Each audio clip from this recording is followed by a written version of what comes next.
Abdulloh domla ahli sunna val jamoani bugungi kundagi peshqadam ulamolaridan.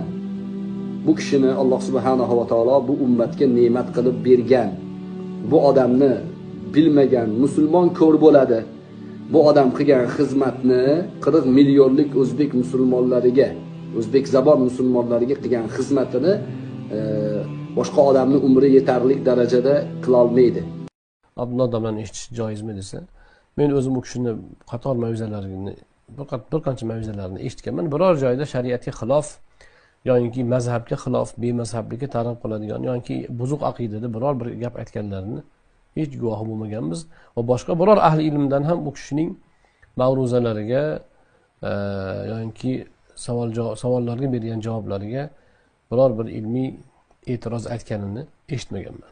Sizlarga maslahatim ko'proq eshitinglar bas, ko'proq eshitinglar. Aytyapmanki, men o'zim ham ko'p eshitaman. Haqiqatda ko'p eshitaman. Eshitib juda ko'p foydalar olaman. Ancha fikr doiralarim ochiladi.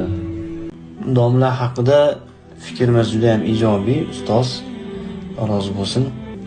To'g'ri e'tiqoddagi, to'g'ri mazhabdagi ulamolardan